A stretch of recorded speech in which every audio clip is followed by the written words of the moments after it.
Welcome everyone to SVYCA's 2023 holiday party. If you are willing, please feel free to turn on your videos so that we can see all of your lovely faces. And this event will be recorded and on Facebook Live, and feel free to promote it on your social media. Before we officially get started, I want to just kind of give an introduction of something that I've learned in SVYCA. So by way of introduction, my name is Perry Plantenberg. I'm currently the chair of the leadership team of SVYCA. I was also the president of the board of directors, and recently was succeeded by Amanda. Super grateful to Amanda for stepping up into that role so that I can continue working on the leadership team and do more operational work. So we are super excited to have everyone here today.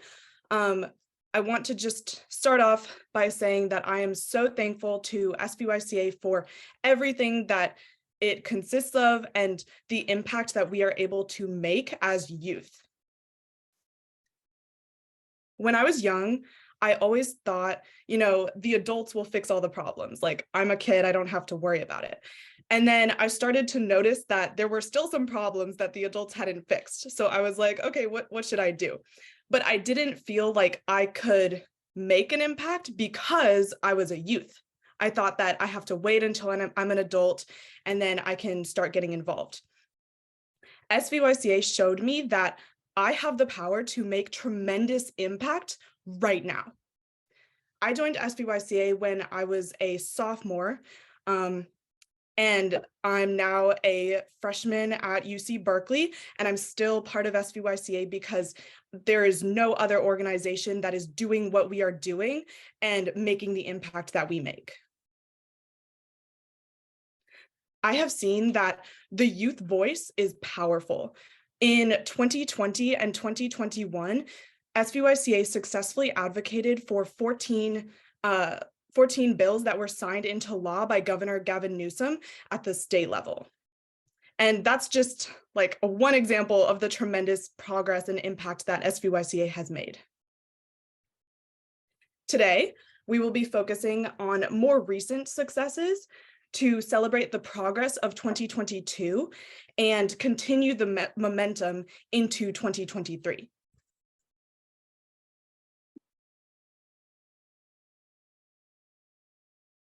I will be moderating this event along with Gary Dang, and we can start off. Oh, go ahead. No, that's all I was going to say. Yeah. Awesome. Yeah, thank you, Gary, for being the other moderator. We can go ahead to the next slide. So let's help everyone get an idea of what tonight looks like. Soon, we will have two keynote speakers, State Senator Josh Becker and Representative Ash Kalra. Both are climate champions and our partners in Sacramento.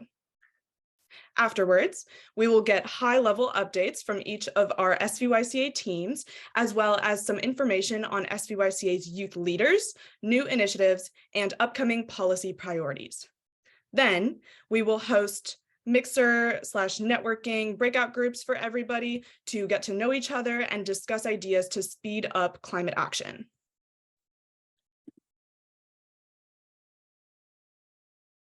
So what is SVYCA? What do we do? What is our mission and our vision?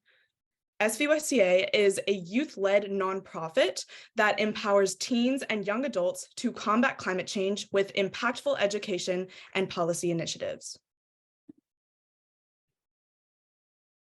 We have a board of directors with each of these individuals: Amanda Bancroft as president, Kashif Toda as vice president, Sally Neese as secretary, Vanessa Shin as treasurer, Rohan Pandit as assistant treasurer, Dashel Leeds as a board member at large, Peter Pham as a board member at large, and Z Kunli as a board member at large. And we are so grateful for all of these people for stepping up to help use their skills and experience to make the impact that SVYCA is able to make with their support. Next, we have the leadership team. So I already introduced myself. I'm Perry Plantenberg, a freshman at UC Berkeley. We also have Esther Duong, who is a sophomore at UC Davis, Dia Khandra, a freshman at UC Berkeley with me, Gwen Azar, a freshman at UC Davis, and Carolyn Zhao, a freshman at Barnard College.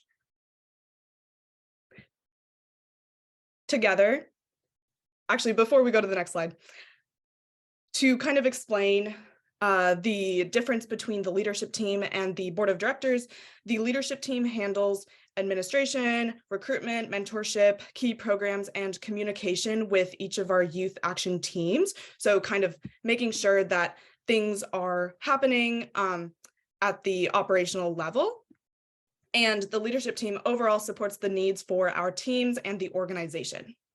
Together, the leadership team and the SVYCA board members have been working all year to ensure that SVYCA runs smoothly as an organization and continues to make substantial progress for environmental change. Now I am super excited to pass it to Gary Ding. Thank you so much, Perry. I'm Gary. I am a senior at the Harker School, and I currently am a co-lead of SVYCA San Jose City Action Team, as well as the State Advocacy Team. I joined SVYCA when I was a freshman, and I'm super glad to have been involved as part of SVYCA's effort because I think we've made so much progress over the around 3-ish years that I've been with SVYCA. So today I will be introducing our keynote speakers, and I'll also be moderating the Q&A section for each speaker. So first off, we have State Senator Josh Becker. Senator Becker is an innovative policymaker and a climate champion. He is the author of several bills focused on accelerating California's transition to 100% clean energy and net zero emissions, voter access, and justice reforms, and leveraging technology to provide greater economic mobility for all Californians. He currently chairs the Senate Budget Subcommittee on Resources, Environmental Protection, and Energy, as well as the Senate Subcommittee on the Clean Energy Future. Tonight, he'll be speaking about climate wins in California and the Inflation Reduction Act, also challenges, followed by a Q&A section. Let's give him a warm welcome. Hey, everybody. Good to see everyone, especially despite the 49ers playoff game. Having everyone be here is terrific, and although they are winning handily, as we know.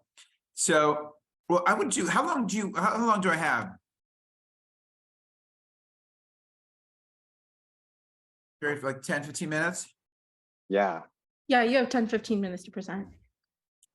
All right. So, let me go through this presentation and let me just make sure. Oh, so we've disabled screen sharing. Do you guys have my presentation, or can you enable I screen can share? make you co-host, and then you should be able to screen share in a second. Okay, great.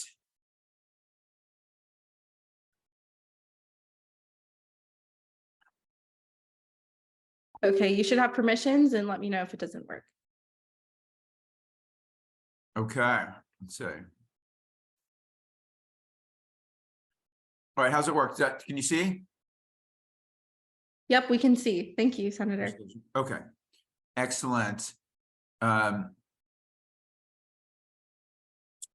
Let me.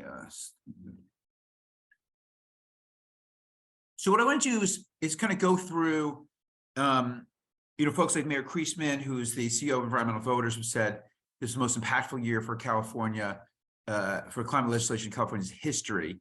So I want to walk through why that is, what we got done, and that'll tee up if you want to have a discussion about what still needs to get done, which is a ton.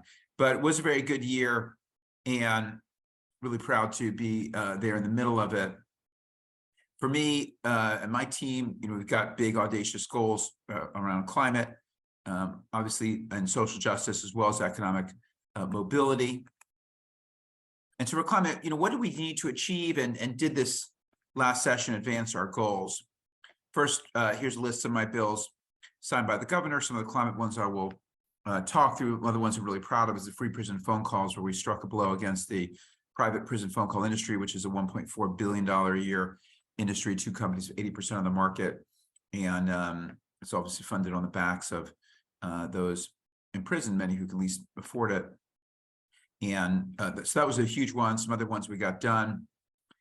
We're the first generation to feel the effects of climate change, and the last generation who can do something about it. It's a sobering thought. So one of my pillars of my climate legislation, first of all, we always got to keep in mind that it has to be metrics driven at the end of the day. We've got 425 million metric tons. We're reducing about 1% a year, which is good, but we have to be reducing almost 5% a year to hit our 2030 goal, and then do that for another 15 years to hit our 2045 goals. And we've done a lot of the easy stuff. So that just shows you the task ahead. We also need to continue to be a beacon of innovation and leverage state demand to really buy down the cost of technology, just like we've done with solar, which has come down 90% over the last 10 years. We need to do that with other climate technologies as well.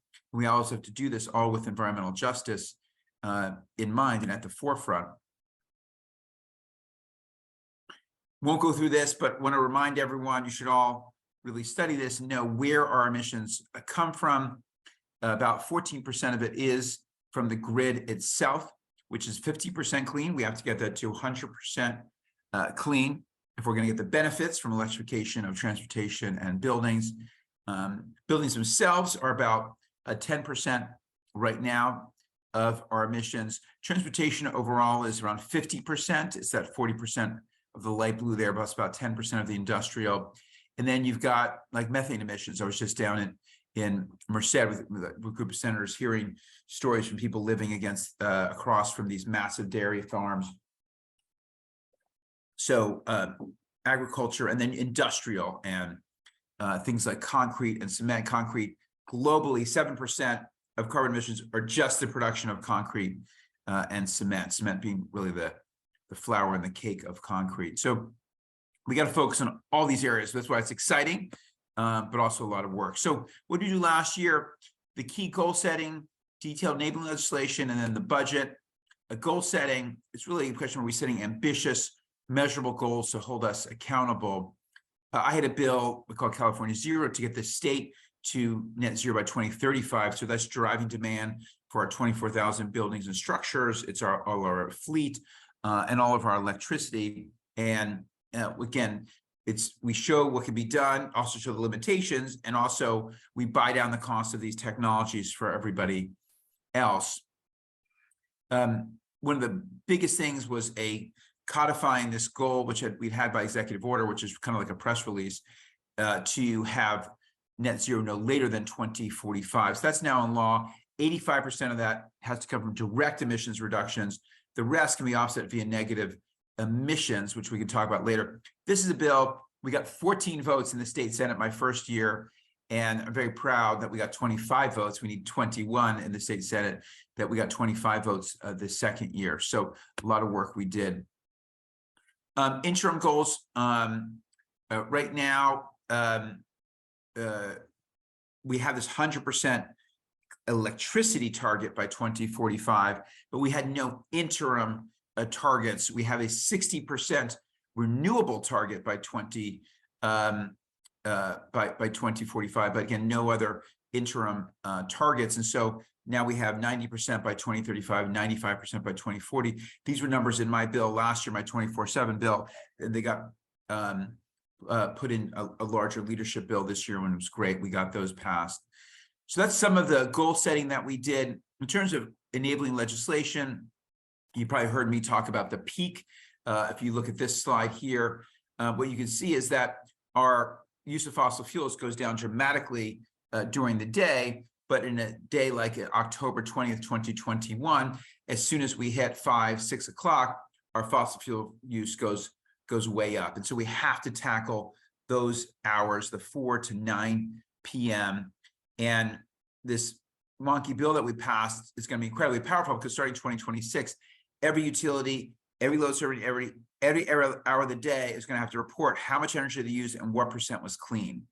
Right now, we have annual accounting, which basically, we can all pretend we're using 100% renewables, but really we're still burning tons of fossil fuels, and we buy renewable energy credits at the end of the year as an entity can. So this is going to require the hourly counting. It's one of those key implementation pieces. I had a bill around on-bill financing.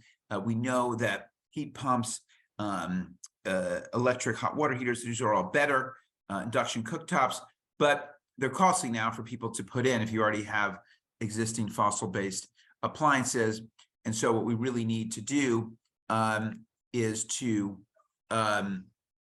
help people finance those so they can pay for them over time as they get their benefits over time. SVYCA, this is what I did my first year, and this is really about technologies, letting our CEC or EPIC funds be used to fund building decarbonization technologies. But really, contractors are often in the way here because they actually discourage people a lot of times from using electric appliances because they're not familiar with it. They haven't been doing that for 30 years. And so we really need to be have better information about home electrification and then help people get that interconnection, get that done faster. Again, leveraging state demand. So we talked about the California Zero bill, but I also had a bill requiring the cement industry to get to net zero by 2045 with an interim target of 40% reduction by 2035. And now we got to get the state to buy low carbon concrete and cement. This is one bill that did not pass of mine that got defeated by the contractors, even though we had the cement and concrete industries on board, which was kind of amazing. So there's still work to be done there. Banning new gas-powered car sales by 2035. I think, ideally we could probably have done it by 2030, but because again, this is only new sales and it actually does include hybrids, but it still sends a strong signal to the market. And we've got targets in San Mateo County. 50% of new vehicles last year were zero emission vehicles. So we're leading the way. I'm not sure the stat for Santa Clara County. I'm sure it's quite high. We need to keep getting those up and up and up. Some of the new bills I'm working on solar on parking lots. We have just millions of acres of parking lots in this country, and it's a waste of space if we could put solar on top, as many of the schools have done in Los Altos and other places. That'll be an enormous achievement. And then building performance standards, which is sounds wonky, but really this is the proven policy now in Washington State and Colorado at reducing energy use in large buildings. That's focused on large buildings, and we want to do this here. The budget. So the great news is I will now be chair of the budget committee that is responsible for all climate, all natural resources, all EPA, all of that in the Senate. Last year we passed $54 billion. You may have heard the governor's recent budget trimmed some of that, about 10%, and we're going to fight to keep that. But it was a great budget with lots of money for heavy duty zero emission vehicles, electric school buses, building decarbonization, energy storage and hydrogen, offshore wind infrastructure, which is for all you all should be very focused on getting offshore wind as soon as possible, because that's going to be a massive contribution to our zero emission grid. So lots of good stuff in the budget. So that's really what we did here. The Inflation Reduction Act, it's really carrots. I mean, there's no sticks, there's no regulatory policy, which we have to then do here, but there's lots of money that's going to make everything cheaper. And again, bring down the cost of all that, whether that's in around EVs, whether that's in building electrification. Some of that's a little confusing, still being, how, which vehicles are eligible, how the income thresholds work in building electrification. But bottom line is a lot of money there to make things cheaper. So again, we have to continue to be the hub for the rest of the country. Again, do this while we're advancing environmental justice. The setback bill, Alina Gonzalez from Long Beach and Monique Limon from Santa Barbara, which are big oil generators. We're the 6th largest oil producing state in the country. they really led the way with this setback bill, which was a huge win. Now, this is going to be on the ballot in 24. We're going to need all of your help to keep this in place, because the oil companies are going to lead a very misleading campaign to overturn this in 2024.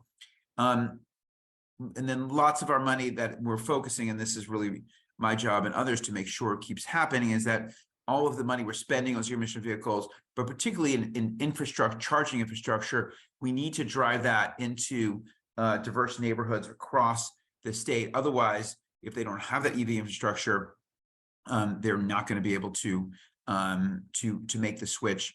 And again, at the end of the day, most people charge at home. So getting multifamily requirements, which has some reason been very difficult, that all new multifamily has zero emission infrastructure. All these things have to be put into place. States really need to lead the way. We're once again now in a part of a Republican-held House, unfortunately, so nothing is going to get done. So it's really going to be state action and coordination now that I'm working on with others, with Washington, Oregon, British Columbia. If you think about the Pacific Coast, how much we can get done while working together. Washington, for example, took our cap and invest, our cap and trade, and they improved upon it, actually fixed it, made it much better with their cap and invest led by Reuven Carlyle. My solar canopy bill was taken from Washington State. So we really need to learn from each other. And we'll continue to work on this. Again, in this new budget, $48 billion is maintained at $54 billion. There are some significant programs added, but there's also things that have been taken away in coastal resilience and other things that we need to continue to fight on. Storm resources, won't go through this in detail, but obviously this is desperately needed, and we're especially representing a lot of the coast. We've got a lot going on, but here's some information if you need help or can help others. So with that, I know it's a lot of information. Wanted to go through it all. I'm available if you wanted to have any quick questions, or if you want to move along the program. I understand that as well. Yeah, well, thank you, Senator Becker, for your insight. We do have a couple of questions from our audience. Sure. First question, I'm just going off of the Zoom chat right now. Is Senator Becker going to try to get the cement legislation that you mentioned passed in this next legislative session? And how can we help with that? Which one? The concrete, the concrete cement? Yes, that was the one I was referring to, yes. Yeah. We're not going to try that. So we're going to try to do that through the regulatory approach. What's great, one of the things I've really learned is, some things are better done by the legislature. Some things are better done through the agencies. And we are going to try to get that one done through a regulatory approach. There's something called the Buy Clean framework. We're really trying to put concrete and cement into that framework. But there's just a really bad committee run in. I say bad meaning, climate unfriendly committee in the assembly that this bill has to go through. So we're going to try to do that through regulatory approach. Great, thank you. Next question that we have is banning gas vehicles by 2035 a bill you're working on passing or an idea you want to implement? And so again, that happened, but again, it happened through the regulatory approach. That one would have been very difficult to get through the Assembly and the Senate. We've actually tried. Phil Ting introduced it previously, but that got done again through the regulatory means. So that's already now in place. Great, thank you.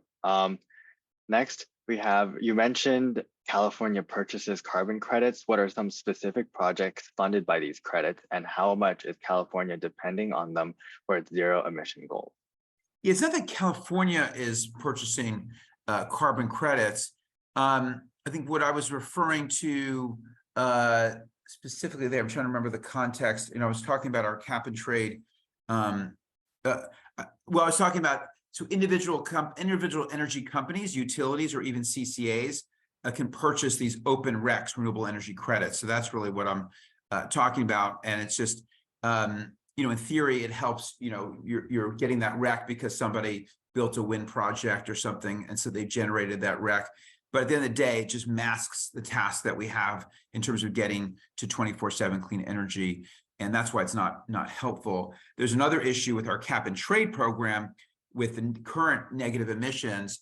A lot of that is based on forestry. And for example, and that stuff is supposed to be sequestered for 100 years in order to count. But then a lot of that forestry is then itself burned, and obviously has not lasted for 100 years. So there's a lot of other things that we're trying to focus on to fix our cap and trade program. Got it. I have a question not from the chat. It's about the latest budget deficit. And do you think the governor is going to cut the climate budget? Well, he's proposed to do that. Yeah, it's 10% in most areas, but 43%, for example, when it comes to coastal resilience. So that's why I'm really excited, to be this budget committee chair. So I'm chair of that committee in the Senate, and it's going to be a negotiation. It's going to be a 5 or 6 month process. We're going to work to restore many of those cuts and find other ways to keep programs going as fast as possible, including the greenhouse gas funds, which I won't go into it right now. But with our cap and trade program, that generates about $5-6 billion a year. And the question is, how do we best use that money?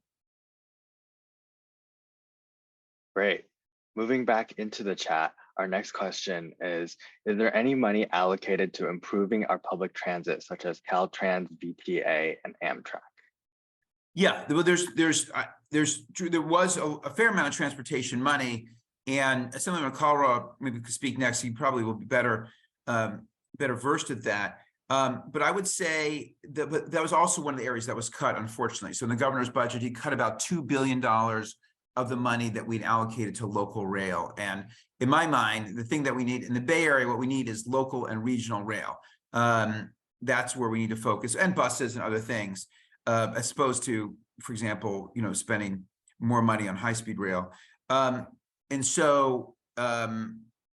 grade separations, all those things, if we're really going to have electrified Caltrain, the promise of electrified Caltrain is every 15 minutes. Well, we can't have Caltrain every 15 minutes if we don't do a lot of the grade separations in Sunnyvale, in Mountain View, and certainly in San Mateo County. So a few of those are going ahead, but those are all expensive and they all take a long time. So we will be fighting to get more of that money back as well. And I'm sure Assemblyman Kalra will comment on that as well.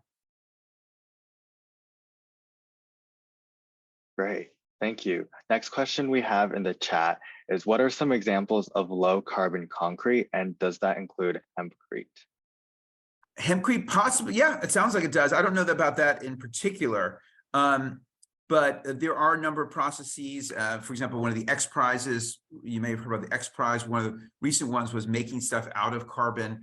And there was a company called Carbon Built, and they won that prize. And they testified at my hearing, a guy named Gaurav Sant, S-A-N-T, who's at UCLA. He runs their advanced building material practice. So you could look up Carbon Built as one of the examples. There's Carbon Cure, which has another approach. But yeah, there's lots of folks working on innovative ideas, and we need to help jumpstart those by using those products, and again, bring the cost of those innovative technologies down. Got it. Another question that we had is, what can cities do to help implement SB68? Well, cities are doing a lot of things, and I see some of our leading cities on here today, but a lot of the action will be on the cities in terms of reach codes and all these other things. In terms of SB68 particularly, I think we can all work together. I mentioned better information. So whatever we can do to educate our citizens about home electrification, demystify it. Again, we have these massive, huge debates on gas stoves, no gas stoves, so there's a lot of misinformation. So whatever we can do to provide better information and lists of contractors and educate the contractors so they themselves then can go out and hopefully, spread the gospel of this as well. Financing, I got some money from Menlo Park to do some experimental programs, but there's, other cities that are working on these things as well. So all of these things are things that cities can do to help speed our goal of 3 million electric homes. Great, thank you. We have another question, I think One more question and then we'll kind of move on with our program. This question is, could you explain what the regulatory approach is? Yeah, what that means, so there's things we do through legislation and we all have to vote on them. And then there's things that say CARB, our Air Resources Board, they do a rulemaking and there's lots of input and industry input and whatever, but when they have the rulemaking comes out and that becomes the law. Or the California Energy Commission, for example, on building kinds of issues. So whether it be through CARB, whether it be through the CEC, the California Energy Commission, whether through the US EPA, that's really the regulatory approach. It means not going through the legislature, but really rather going through these other bodies. I think that this will wrap up our Q&A section with Senator Josh Becker. Thank you, Senator Becker, for your responses to these questions. Next up, we have Assembly Member Ash Kalra, who will be speaking about California's 30 by 30 plan and its implications in the state, nationally, and abroad. He is also a climate champion and our ally in Sacramento. We supported his sustainability-related bills, and Assembly Member Kalra is the chair of the Committee on Labor and Employment and also serves as a member on the Housing and Community Development, Judiciary, Transportation, and Water, Parks, and Wildlife Committee. There will also be an opportunity for Q&A after his presentation, so you guys can all drop your questions in the chat, and let's welcome him.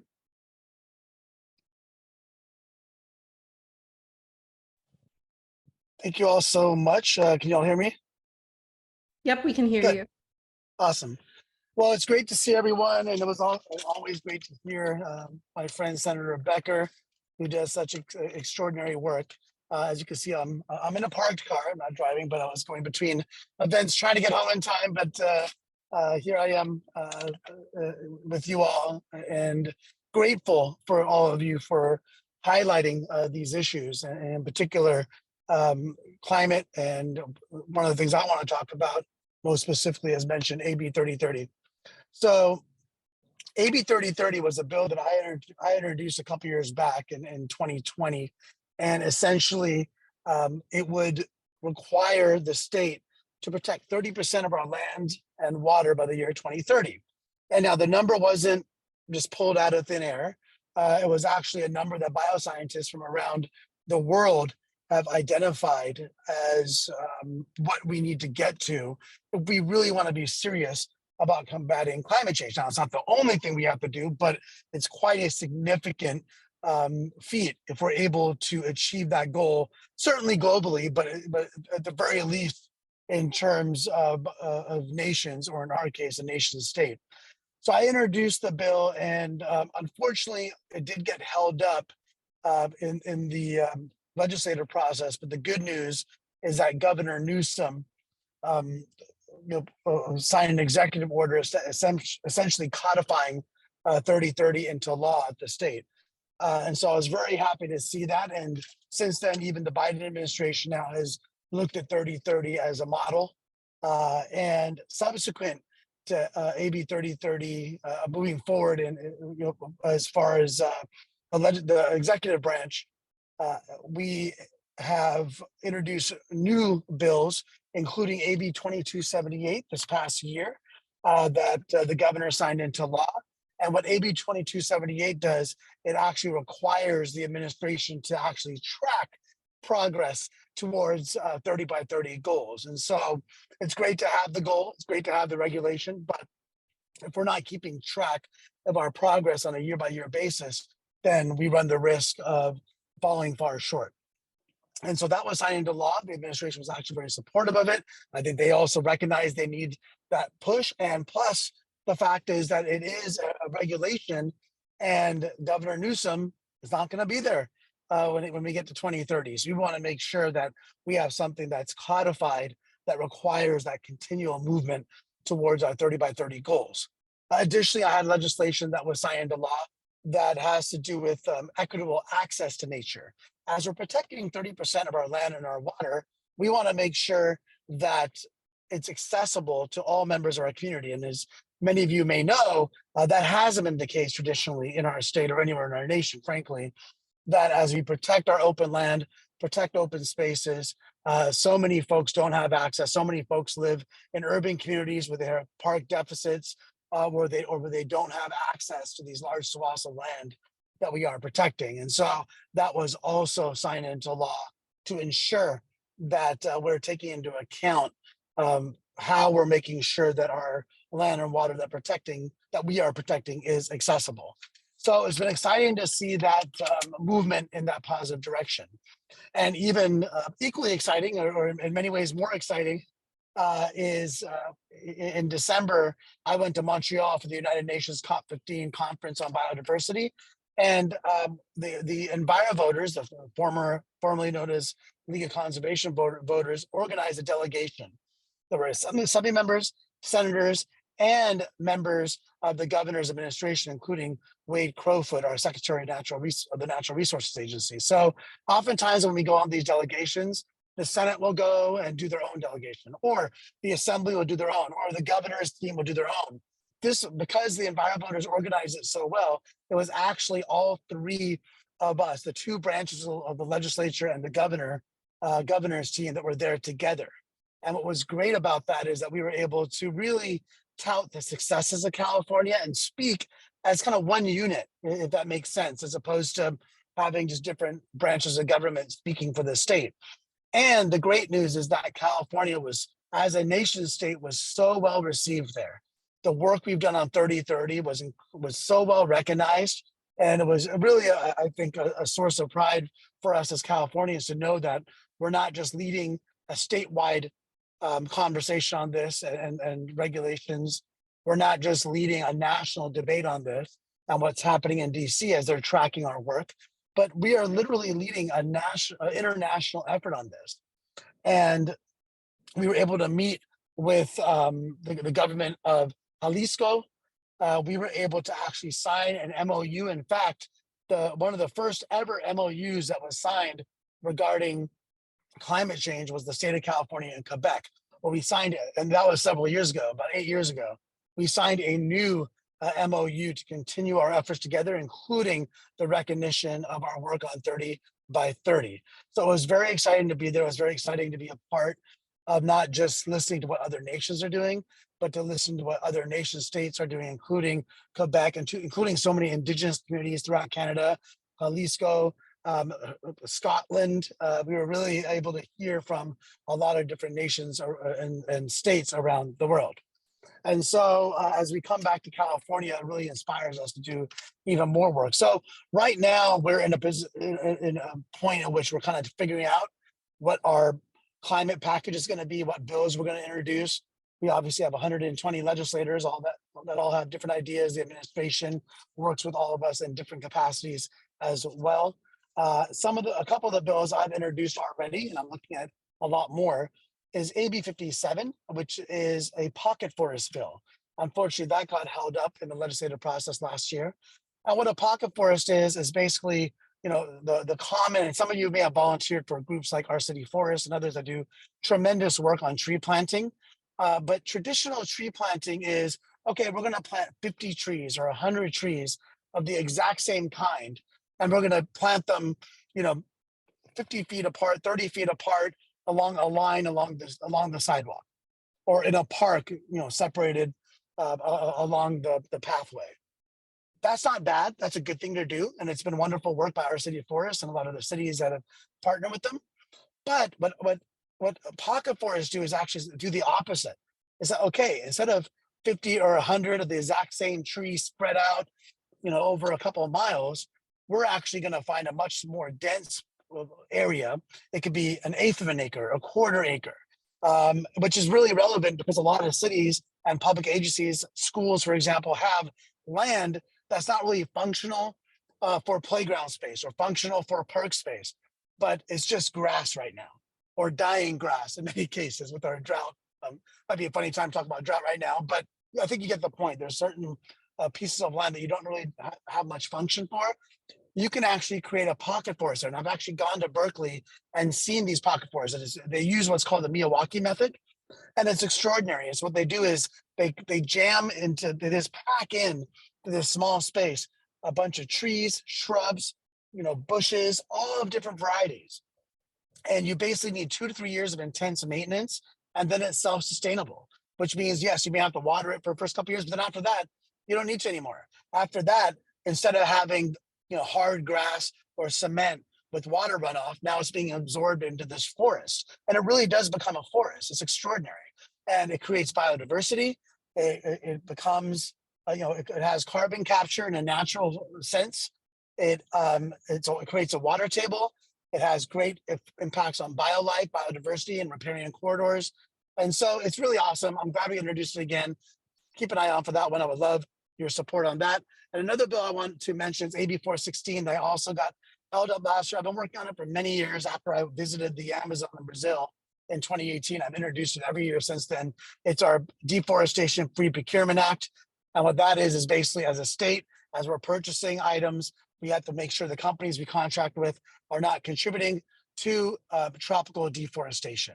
And so those are some of the things I've been working on, and I'm going to continue to work on. AB 30 by 30 is something I'm always going to work on, and we'll continue to see what we have to do to continue to achieve goals in that area. But that being said, we like I said, we're still in the process of seeing what bills we're going to introduce this year. We actually have a convening with the EnviroVoters on Wednesday of this week. And it's part of our kind of open dialogue to see, okay, what legislation do we have to do? Offshore oil drilling is certainly one. We did some work on setbacks. We had some really great bills that passed at the end of session this last year, but I think there's still a whole lot work to do.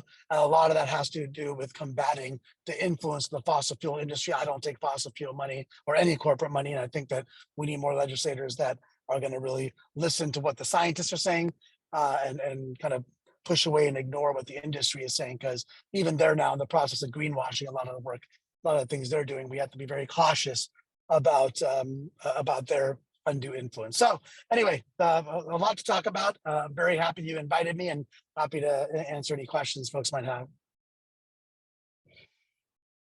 Yeah, thank you, Assemblymember Kalra, for mentioning all those bills that you've talked about, and having you introducing them is really helpful for any progress that we make in terms of climate action. So now we'll begin our Q&A section, and I'm just going off of the Zoom chat right now. First question we have is there a part of the 30 by 30 plan that considers natural disaster mitigation, such as flooding and wildfires, through the conservation and protection of our natural resources? Yeah, there's not specific to 3030, because 3030, if you think about it as like an overarching goal. And so specific to 3030, maybe not, but in order to achieve that goal, absolutely. In order to achieve that goal, there have been a number of different programs done at the state level through the administration on wildlife mitigation. We've given them a bunch of money for that. And so, in terms of wildfire mitigation, we definitely want to make sure that we create, safe environments in our forests, but we don't want to do that by, cutting down, 1 million acres of trees either. We have to be very cognizant of that. So 30 by 30 actually works really well with that, because it says, no, you have to protect that land. But as we've given billions of dollars on wildfire mitigation, it allows us to do that protection in a manner that not only creates a safer environment regarding wildfires, but does it in a way that actually protects the land. And I think now with floods, I think that's going to be more and more of it. But I will tell you this, that even before the flooding we're seeing right now, unfortunately, one of the areas that the protection of our water and open spaces in regards to floods is making sure that we have a water table and flood mitigation in place, some of which is working really well right now, by the way. If you go near Sacramento, there's an area called Discovery Park, which is completely covered. It's basically a big lake covered in water now. And folks are like, oh my God, the park is covered in water.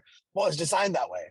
It's designed as flood mitigation. And so those are the kinds of things that 30 by 30 absolutely will and have to take into account if we're actually gonna be able to protect our land in a way that protects against these disasters as well. Great, thank you. The next question that we have is, what can we do as students to create mini forests in our own community?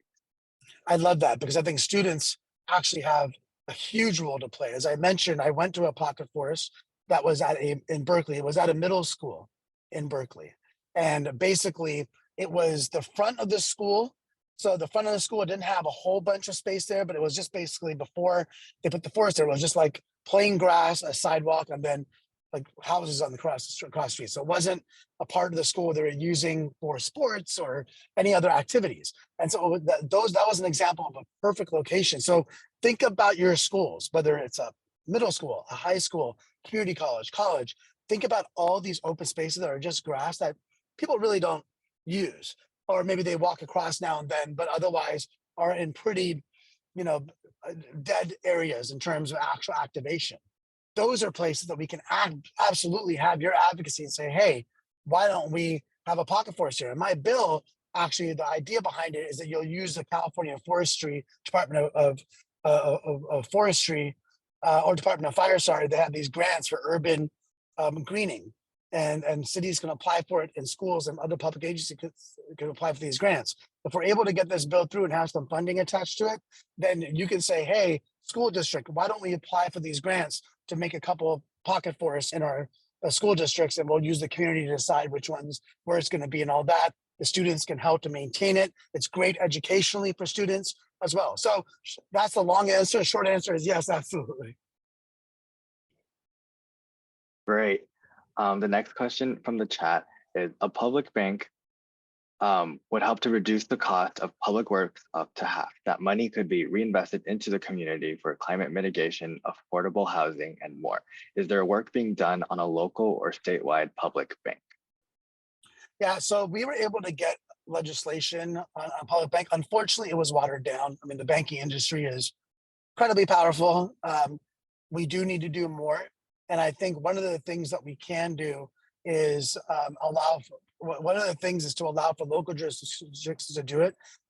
The reality is that you'd have to be a pretty large local jurisdiction. I think that a city like San Jose could be ideal or San Francisco in terms of really seeing about how, because the question is absolutely right. I mean, right now we're using basically private financing to finance public works projects. JP Morgan, Bank of America, our city, because I remember when I was on the city council in San Jose, we were literally using money that we had, bond money, and financing it through these private institutions, which really makes no sense. And so I think that we have a long way to go in terms of actually getting a public bank up and running at the state level. I think the local jurisdictions are the way to go. But even then, it's going to face a lot of opposition. It's going to be very challenging. And so it's going to take all of your efforts to make sure we're advocating for it. Great. Next question that we have is, any plan to speed up climate action by engaging youth who are eager to help? Look, I think that, the governor's volunteer force, the youth corps that the volunteer corps he's created, a lot of it is absolutely focused on climate change, climate issues, in that, they're doing work for different conservation corps and what have you. So I would start there, because those are paid opportunities to actually do work on the ground. And a lot of the folks, I've met some of the folks after their 1 year of that service, they actually get jobs at local nonprofits that are doing work in the climate space. Climate space is very broad. It could be a group like our city forest. It could be Vegilution. It could be groups that are doing a whole wide range of things, including climate education for our youth. So yes, I think there's more to be done. I think I would encourage you to kind of tell us what more we can be doing, because it's I think that going through the schools is one way. That's why I really like the pocket forest thing, because the pocket forest idea allows for schools and school districts to apply for those grants, and that I think is a very tangible way to engage the youth on issues like that. Well, thank you, Representative Kalra. I think we're going to wrap up the Q&A section for now, and we'll continue with our program. We want to thank you for your leadership, and we're excited to get behind any future environmental bills that you introduce. Yeah, so we appreciate your words of knowledge tonight. Next, we will hear, yeah, of course. We'll be hearing now from updates from each SVYCA team. These youth teams have been hard at work all year, from advocating for different policies at the city level to working to make sure that climate literacy is a priority across our communities. We're super excited to hear about all the work that the SVYCA student leaders have been working on. So the first team we have is the Cupertino team. Hello, can you guys hear me? Yep, perfect, Shinpei. All right, thank you. So hello everyone, my name is Shinpei Liu, and I am one of the co-leads of the Cupertino Youth Climate Action Team. So first, I would like to say everyone in this team has made the decision to set aside hours of our young lives to tackle climate change instead of doing other things. The decision bites in rather than staying passive, so I want to give appreciation to the team. And Cupertino Youth Climate Action Team has accomplished plenty during 2022 through the hard work, passion, and courage of our team. Through teamwork, we have successfully held the Cupertino City Council Candidate Forum, which we allow upcoming City Council candidates to express to the public on how they will tackle the very complex question of tackling climate change and its many effects. We presented to seniors our organization and our team's work by speaking at Actera Forum. We have pushed on multiple fronts, such as pressuring the goal to be changed from 2045 to 2040 and help with the adoption of CAP 2.0 in our city, and many more that cannot be covered in brief speaking time allotted. So we hope with our team's efforts that people in power, such as the newly elected city councilors, will use our energy to remind them to take action on pressing urgent issues in the most effective and efficient manner possible. So this is, part virtual meeting, a party celebrating own victories. I still want to remind everyone, once again, the horrendous consequences everyone, regardless of backgrounds and beliefs, will face if we all fail to act. So do not let this blind us to this ongoing crisis. Thank you to everyone and to the team especially that made our work possible. I'll now pass this on to the next team. Thank you, Shinpei. We'll be now moving on to the Morgan Hill team. Greetings, everyone. My name is Kennedy Nguyen, and I am one of the co-leads of the Morgan Hill Youth Climate Action Team. Over the course of the past year, the Morgan Hill team has worked tirelessly to see direct change in our city and schools. In 2021, through public comments and lobbying to the City Council, Morgan Hill has passed their very own Climate Action Plan. Since then, we have worked with City Council officials to aid the implementation of the plan by creating brochures to spread awareness among the local community. Furthermore, we host monthly park cleanups at our local community park to take action with our own hands. We do this in conjunction with volunteer clubs at the high schools in our city to generate greater interest among fellow youth. Later in the year, we started a compost pilot program at Ann Sobrato High School by working with MHUSD's head of nutrition. We created flyers that were dispersed around campus and set up bins for people to dispose of their compost in. The program lasted for 2 weeks and introduced green solutions to our school. We have also been working on creating our very own advisory lesson to be played at our high schools. After being inspired by FUHSD, we wanted to cultivate personalized lessons tailored to the habits of the population within Morgan Hill.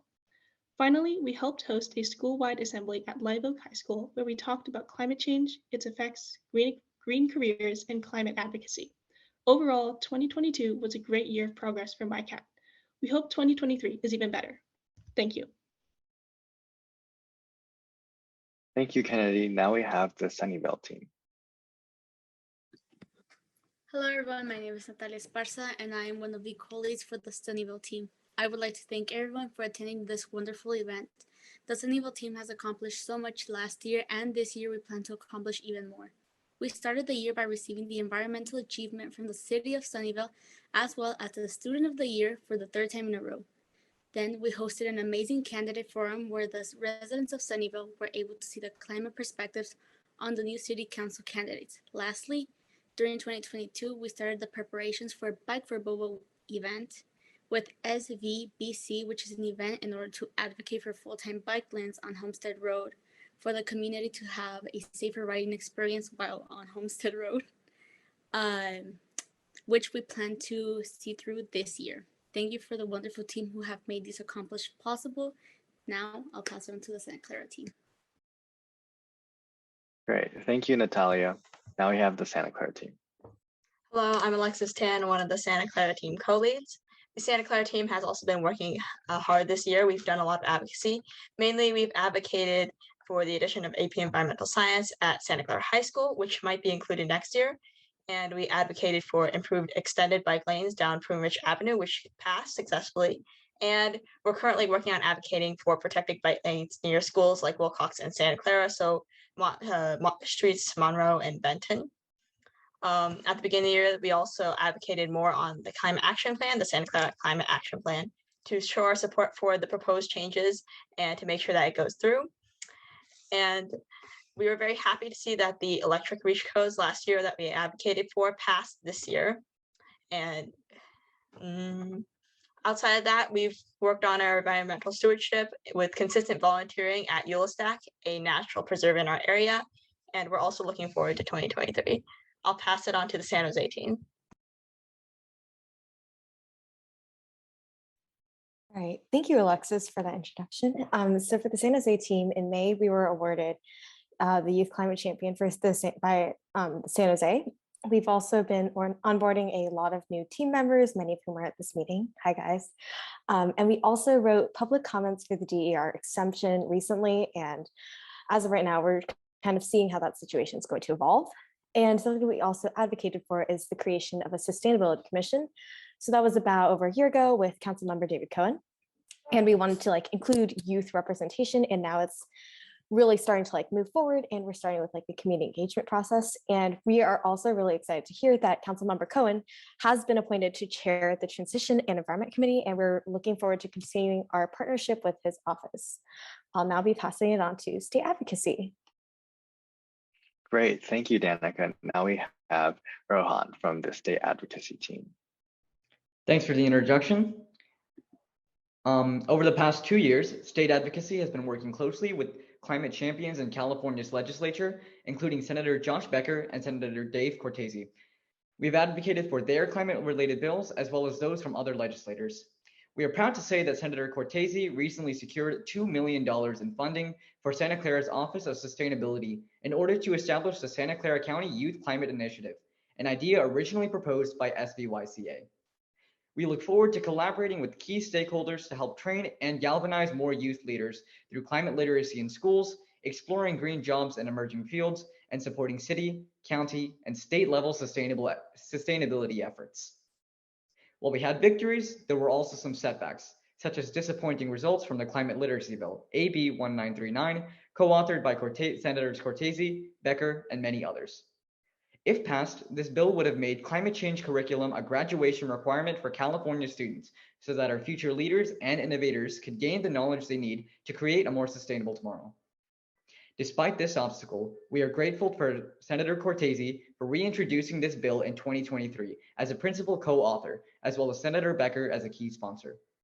We are excited to support this bill once again, as well as collaborate with other climate champions to continue supporting climate legislation in order to promote a sustainable future for California. Thank you. I'll pass it on to the San Mateo team. Great, thank you, Rohan. Next, we have the San Mateo County team.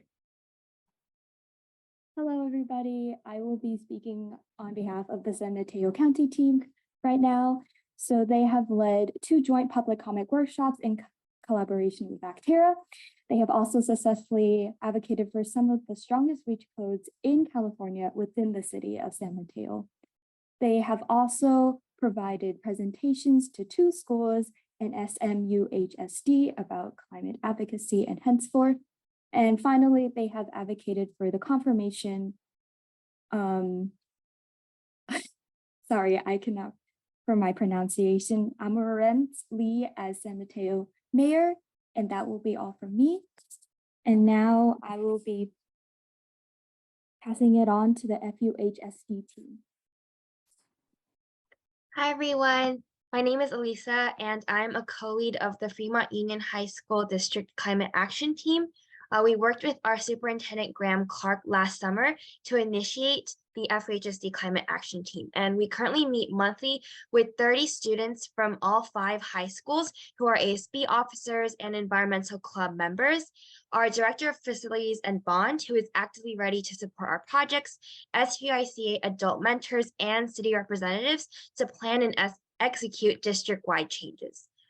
Our current project right now aims to inspect our district's current waste management system and permanently revise the custodial training program to incorporate zero waste practices. We also urged our district to apply for the U.S. Department of Education Green Ribbon Schools program and distributed our advisory lesson, for which we involved over 3,000 students and received over 600 responses with feedback. Our next initiative is establishing a team of teachers to work together with on developing climate literacy curriculum for our district. So far, we've been able to achieve strong communication and cooperation throughout our entire district on our environmental sustainability goals. We would love to answer any questions you have if you are interested in creating a similar climate action team in your school district as well. And yeah, now I'll pass it on to, sorry. No worries. With tours, thank you. Yeah, we'll be working, or we'll wrap up our youth section with new information on our special initiatives. Thank you, Gary. So my name is Radhika, and I've had the privilege of leading a couple of climate literacy initiatives at SVYCA. 2 of the milestones of this year was hosting Santa Clara County's first ever Environmental Literacy Summit with their Office of Education. We also had the privilege of hosting California Youth Climate Forum with California's EPA. And the highlight of the summer is most definitely our Green Careers Bus Tour. I think the 32 youth that accompanied us on this tour will definitely agree with me by saying that they would most definitely go on this tour again and bring all of their friends along. We toured Delta headquarters, Google's Bay View, Neuro headquarters, and the Levi Stadium. And all 4 of these companies, we learned of ongoing sustainable projects and environmental careers, such as environmental architects, as well as engineering clean energy appliances. And lastly, but definitely not least, is our 2022 Youth Leadership Summit. At this day-long event, we brought together over 200 youth and young professionals, and we learned from industry experts from the private sector, from education, public agencies, and nonprofits, where we talked about SVYC's organizing model. We also brought organizations and youth together to learn about how to make high impact by learning from each other and by working through collaboration. As a result of this summit, many SVYCA teams gained new members, and many high schoolers were inspired to bring climate literacy to their own high schools and colleges. Great, thank you, Radhika. And thank you to the rest of the student leaders here at SVYCA for presenting about all the progress that they've made in 2022.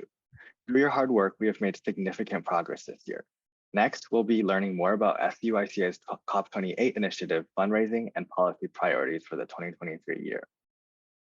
All right, thank you so much. And so we'll start with the next slide. So hi, everyone. My name is Peter. I'm one of the board members. And this last fall, I got the opportunity to attend COP27 as a delegate for the University of California at Berkeley. Next slide. And so for those who are not super familiar, COPs are basically where all the countries of the world come together to negotiate climate policy and leadership.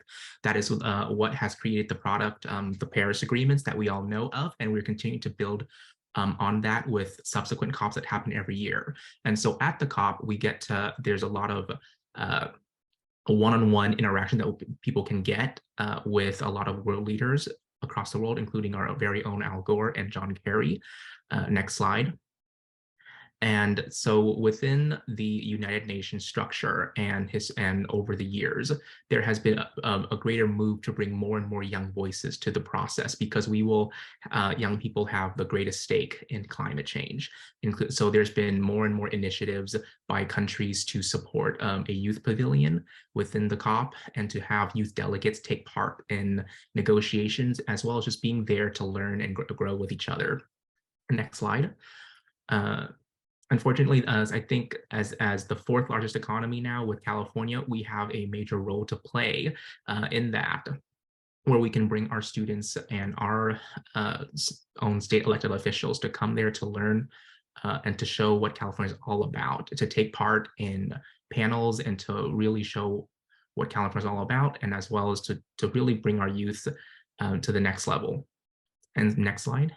And so that's what we're hoping to do, and I'll hand that to Rohan.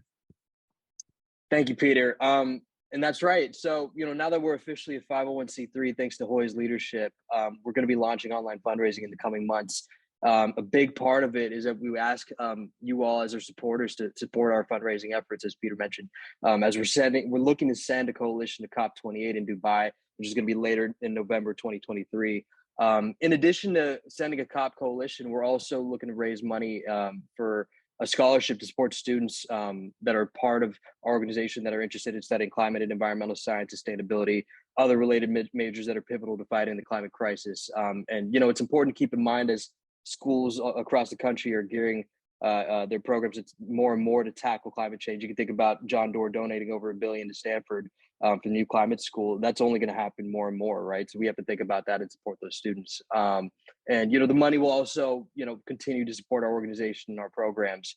Some of the great work that our core teams are doing that you've seen earlier. And if anyone's interested, Peter and I will be in a breakout room later on to discuss. So thank you so much. Perfect. Thank you so much, Rohan. You can go and turn over the slide next to me. So hi, everyone. My name is Dia Kandra. I'm a student leader here with SVYCA, and I'll be going through some of our priorities and initiatives for 2023. Next slide, please. So starting off, we're going to be kicking off April with a ton of Earth Day events across cities in the Bay Area. This is mostly for outreach to new youth members, as well as climate literacy efforts. We'll also be having our first ever Sacramento field trip this summer for high school students. We'll be engaging with our state elected officials to advocate for climate and do some civic learning and civic engagement. Backed by popular demand, we'll also have our Green Careers Bus Tour. We had one this past summer and touring several companies across the Bay Areas, including Google and Delta Electronics. It's a great opportunity for youth to gain exposure to high in demand sustainable careers, working on innovative climate solutions. So we're going to be going to new companies this summer, and we're excited to see where we go. We'll also be having another youth leadership summit, just like we had last August. This is a great opportunity for youth to be engaged in sustainability and develop leadership skills and get involved with climate organizations like SVYCA and others. We're also going to continue pushing for policy advocacy at all levels, at our local cities, at our county boards of supervisors, at the state level, all because we need to speed up climate action. We needed comprehensive climate action as of yesterday. So this year it's all about implementation and pushing through. And then lastly, like Rohan mentioned, we are going to be launching a college scholarship for active high school youth, as well as current college students who are committed to sustainable work. If you're interested in fundraising for that, Rohan will be in a breakout room shortly after. With that, I'll pass it on to Perry, and thank you so much. Thank you so much, Dia. And before we jump into the breakout rooms, SVYCA would like to give some shout outs and kudos. So first of all, thank you so much, Dia, for organizing this SVYCA party. And thank you to all of the youth in SVYCA who put the time and effort to make this wonderful event a reality. So we can all do a little clap for them. Additionally, thank you, Assemblymember Pellerin, Supervisor Otto Lee, for joining us today, and to all the school board members, climate partners, and elected officials at the local, county, and state levels who have been collaborating with us. Thank you for joining us today and for all of your efforts to foster youth empowerment and climate action. Please feel free to type a hello in the chat so that we can appreciate you all for coming today.